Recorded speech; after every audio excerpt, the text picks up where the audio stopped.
Is Donald Trump thinking now about the 2026 midterm elections? The Russians clearly are. Komsomolskaya Pravda today writes, a year from now, there will be elections in America that could undermine Donald Trump's power and hurt Russia. If the Democratic Party regains control over one of the chambers of Congress, that's a problem for Trump. His opponents will get the chance to block his bills, for example, to prevent sanctions being taken off our country, and create difficulties with his budget plans by including support for Ukraine. And if the whole Congress turns Democrat, the game's over. The paper gives President Trump some advice on how to boost his ratings. He needs a major success that will convince the doubters. For example, sorting out Ukraine, taking Russia's interests into account, otherwise the conflict won't end. Or cancelling the nuclear tests, the resumption of which he's only just ordered, as a sign of goodwill that everyone will respond to.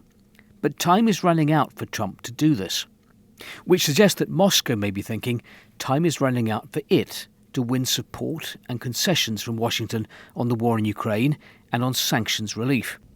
Izvestia reports that talks between Russia and the US on normalising relations are on hold. But this doesn't mean there will be no more negotiations. Most likely, Donald Trump and his entourage have not yet fully understood the depth of the Ukraine conflict and its root causes, which the Russian side has stated repeatedly. So again, no sign of concessions or compromise from Moscow, Russia apparently waiting for the Trump administration to come over to Russia's point of view and help end the war on Russia's terms. Economic concerns continue to feature heavily in the Russian press. The Russian government paper Rossiyskaya Gazeta reports that petrol prices have almost stopped rising, but diesel has started going up in price. Moskovsky Komsomolets examines why prices in Russia are rising faster than forecast. The average price of a cup of coffee has gone up 15% in a month. Nezavisime Gazeta's headline, "The fourth quarter of 2025 will show zero growth." Russia's exports are down 4.6% in the last 9 months, though there are exceptions. For example, chemical products, which have seen a big rise in exports year on year.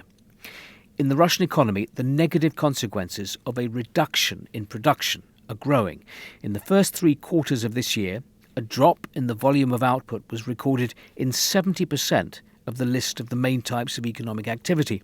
At the same time, Russia's foreign trade is decreasing, down by more than 3% in the period January to September, though there has been a large increase in exports of Russian chemical products, primarily fertilizers.